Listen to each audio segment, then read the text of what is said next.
Welcome back, fellow movie fans, or just people who got lost, and the algorithm just caught you and threw you in here, and you're not really sure why you're here, and you're very disoriented, and I apologize for that, but I'm happy to have you. Why don't you just hang out for a little while and see what's up? Hopefully you guys checked out my review of Asteroid City. If not, click subscribe, and I'm sure it'll show up in your feed eventually. And now that I've seen Asteroid City, and I've seen all of Wes Anderson's films, you know what that means. I'm going to be one of those people who ranks the films of Wes Anderson. Yep. That's what happens when you've seen everything of somebody. And I can truthfully say that about Wes Anderson. So, we'll do this from worst to best to keep the suspense. What's my favorite Wes Anderson movie? I don't know. Okay? I didn't pre-plan this. I'm just flying on the seat of my pants. I don't even have pants. You can't tell that, but I don't. Maybe I do. Maybe I have clown pants on. That'd be very Wes Anderson of me. Actually, corduroy would probably be very Wes Anderson of me. Number 11. Isle of Dogs. This is my least favorite. Although I do have this sort of like on a floating list of try to rewatch that at some point in my life. I didn't really enjoy this. And I'm all about directors experimenting and trying something new. Except this wasn't really something new for Wes. He'd already done an animated film. I think I would appreciate it more if this was his only animated film. It might move up like a notch, because then I'd be like, well, at least Wes Anderson went out there and pushed himself and tried something different. But even then, this film is so far below everything else. I actually really dislike Isle of Dogs. It's the only film I can truly say that about in his catalog. There's some films where I'm just like, it wasn't great, but I didn't hate it. It was fine, you know? This is the only one where I'm like, I would not recommend. Did not like this. He missed the mark on that for me. So Isle of Dogs is number 11. Number 10 on my list is The Darjeeling Limited. This is a film that Wes Anderson films are either really hot or cold on. I've definitely met the few that are like really on this film. They're like, no, guys, you don't understand. This is like, it's like a gem. It's like an undiscovered gem. I just think it's kind of like, eh. It's like, it's fine. It's whatever. It's okay. It kind of like, Wes Anderson was making like a lot of really interesting and challenging films, and then he kind of made the Darjeeling Limited. Then he kind of just started making more interesting films again. So I don't know. It's just kind of this weird flat point in his career, and it just didn't really do anything for me. So I don't hate it. It's down here at 10. At number 9, it's gonna be Asteroid City. I feel like it's a big swing for Wes Anderson in terms of what he's trying to do with all like the story within the story within the story, and just trying to keep that narrative going. It's a little bit more serious in tone than a lot of his films usually are, and for many reasons I appreciate it that way. But at the end of the day, it just doesn't really come together for me, and it didn't really work. I feel like he threw a lot of things in there, and it just kind of jumbled up, but I appreciate the effort. I appreciate the idea that he's going to continue to try to push himself as a director instead of just being Wes Anderson, which is what my number 8 film feels like. The French Dispatch just feels like, I'm Wes Anderson. This is what I do. It feels like I don't like his recent films, but hey, whatever. Live life. This does feel so Wes Anderson-y. It feels right up his alley, and it feels like the kind of film that he would be attached to, attracted to. It's got the large cast. It's this crime caper. Yeah, it feels like something that was always going to be checked off his bucket list, and it's just going to fall for me at number 8. There's nothing really that memorable about it to me. I thought it was fine. I think I gave it a B. Um, so, yeah. Coming up, number 7, we've got. This is good. This is where we're going to start getting divisive, guys. I don't think anybody really cares about those bottom 4 films, but I think now is where the hand starts getting played. Because number 7 is Moonrise Kingdom for me. For me, some people thought this was like the best film Wes had ever made. For me, it wasn't at the time. There is kind of like a little bit of a gap between 7 and 8. I'll say that. So I do appreciate Moonrise more, and it has a lot going for it. And I like the story more, and I'm more invested in it. But of the top 7, it kind of rests at the bottom of the top 7, if that makes any sense. We've entered a different tier. I want to acknowledge that there's between 7 and 8, I consider there to be like a tier we've switched gears into. But it's just not Moonrise Kingdom is at the bottom of that tier. Yeah. If you ask me of like the top 7, which film do I want to watch the least again, it would end up being Moonrise Kingdom. And I don't really know why. But that's how I found my way to this ranking. Number 6 is The Life Aquatic with Steve Zissou. There are parts of this I really enjoyed. I've actually seen this a couple times. I'm not always sure that the whole thing works, but I love what does. There are things in here that I really love, and the quirkiness, and also the design. This is a film that's really hard to describe to blind people. That's the thing about Wes Anderson films. I just don't understand how to get into the style of it, and how to really just be like, hey, do you understand why Wes Anderson is popular? Can we translate that in audio description? I don't know if we can. But Life Aquatic would definitely be one of the most visually Wes Anderson films I can think of. Not only did the cast dress like it, but they also, all the underwater stuff is clearly not realistic. It's clearly Wes Anderson's fanciful way of looking at life. So I think it has strong performances too from his cast. It's a weird film. I like it. It's quirky. It just is number 6. Number 5 for me is The Fantastic Mr. Fox. Another film I like a lot.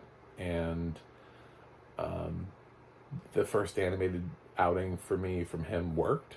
I thought it was an interesting way to tell a story. And I thought it was a good story choice too for Wes Anderson. When you're going to let him in, I feel like there's certain things he'd be really good at if he's going to adapt something that's not his own. That's another thing about The Fantastic Mr. Fox, is that it gave him the opportunity to adapt something and not do an original work. So many of his things are original works. I believe all of his career, but I'm not going to say that because I don't want to look it up. But this is a standout because I know it's not an original work of his. And so not only was it his first animation, but it was his first adapted. And that is his way of challenging himself, is moving into a different way of telling a story, and also allowing himself to tell a story that's not his. And I think Wes, with his career moving forward, there are ways in which he could really be used to do this again. I still would really love to see Wes branch out into another genre. He kind of tackles drama. He's in Asteroid City. Maybe I'd love to see him play it even straighter than that and do a drama. I also think he could make a really quirky horror movie. Just like a really bizarre Get Out level style horror movie if he wanted to. I think it would blow his fans away, but that's just me. Fantastic Mr. Fox, good job. I enjoy this. I think it's on Disney Plus, so have fun. Go watch it. Number 4, Bottle Rocket. It's also like the least Wes Anderson thing he's ever made. It's funny to look at the first films of directors, because sometimes they look unrecognizable, but sometimes you see glimmers of what they can be. I'm thinking about like Chris Nolan with Following. Like, Following really feels like, yeah, you know, like you look at films that Nolan has made now, then you look back at Following, and you're like, definitely, I can see that. I can see that this grows into that guy. But a lot of people think Memento is his first film, which also, if you thought that, it doesn't really feel at all. Like, you don't watch Memento and go, oh yeah, this guy's one day going to direct Inception, you know, or Interstellar or anything like that. It doesn't feel like that to you. It feels like he's the next David Fincher, maybe. So yeah, it's really interesting. Bottle Rocket, I wouldn't have guessed that Wes Anderson would go so much into this quirky world and personality, but this is a little indie film that he made. Got it funded. I think they funded it for like $5 million, and he did this with Owen Wilson and Luke Wilson, and the three of them were unknown at the time, and yeah, it didn't make back its budget, but it didn't stop Wes Anderson from going on to have a career, or Owen or Luke Wilson from going on to have careers too. So it's a good little film if you've never seen it. If your Wes Anderson career starts at Rushmore, I would encourage you to find Bottle Rocket somewhere and give it a little look-see. It's definitely worth your time. Number 3. We're getting into this is the big game season. Number 3 is going to be The Grand Budapest Hotel. This is Wes Anderson's only Best Picture nomination, by the way. Odd. It's odd to say that. But yeah, this is where Grand Budapest lands for me. I think I just have a deeper connection to the top 2 films, which obviously now we're doing math and we're like, I know which the top 2 films are. Yeah. I think Grand Budapest is really interesting and just such a really good Wes Anderson use of his cast. I think Ralph Fiennes is terrific. I think there are moments that are funny. I think there are moments like the plot is intriguing. It's kind of interesting how that whole thing fell through and just made, like, that's his Best Picture nominee. You know, it kind of blows my mind. I think he benefited from having 10 nominees, but it still feels weird to me that he only has 1 Best Picture nomination, and he's this well-liked of a director.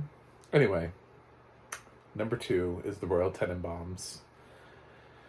Yes, I do love this film. I think it's fantastic. Again, assembled a terrific cast and put them all together in a film, and just, I don't know, it just works. This is a family, it's just such a dysfunctional family. It's like wanting to watch Arrested Development. It's like, I love this family. I love Gene Hackman in this film. You know, Angelica Houston, Ben Stiller's great in this. Gwyneth Paltrow and the Wilsons. Everybody is fantastic in this film, and I just love it. I have the Criterion version of this on DVD. So, yeah, Royal Tenenbaums. I've seen it a lot more than some of the other films. Probably like 5 times, at least, I would say. But not as much as my number 1 film. There's also a little gap here, because there was always going to be an easy answer. It's funny that with Wes Anderson films, I found it really hard to do like 10 through 2, but like 1 and 11 were easy for me. The best and the worst. I'm sorry, but Rushmore, no, but nothing's ever touched Rushmore for me. I love Rushmore. I've seen it a dozen times. I really think Bill Murray deserved an Oscar nomination for his supporting role here. I think Bill Murray has deserved an Oscar nomination multiple times for many things. And I just has not gotten them, which is one of the reasons why Lost in Translation felt so triumphant for him. It was like, thank God somebody finally noticed this guy's genius. I know he can be a pain in the ass and stuff on set, but you know, I've heard all of the Bill Murray stories. I've heard about the one where if you post a sign in your window that he'll come live with you for a month. Or whenever there's a sign, there's a way to supposedly put a sign, and you have to acknowledge him. He has rules where you have to acknowledge him by a certain name, and it's the most ridiculous thing I've ever heard of. But supposedly he's done it before. And yeah, it's he is the weirdest person. Like, he doesn't have a manager or agent, so every time he gets booked, you call him directly. He books himself. I don't know. It's so interesting and so bizarre. But he's fantastic in Rushmore, and Jason Schwartzman was such a nice discovery, and he's gone on to do so many great things. I love Rushmore. I wanted Bill Murray so badly to, now that I've seen Asteroid City, I wanted Bill Murray so much to be in that film in Tom Hanks's role. As much as I thought Tom Hanks did a good job in that role, I think to come like full circle for that film, to put Bill Murray in as Jason Schwartzman's father, it just would have been, nice icing on the cake. But COVID, I guess. But that's my guess as to who Bill Murray. If Wes Anderson was going to put him anywhere else, I missed opportunity. But Rushmore is, if you haven't seen it, please watch it. It's at the top of my list. So that's my Wes Anderson rankings. Thanks for watching. Thanks for subscribing. Let me know what you think about the rankings. Am I being too harsh on Isle of Dogs? Is there something that you hate more? Is it the Life Aquatic? Because I think for me, I like Life Aquatic more than other people do. So I would acknowledge that I think that one's going to end up falling down other people's lists. So there you go. Anyway, click subscribe so we can do this again, and I'll see you guys on the other side.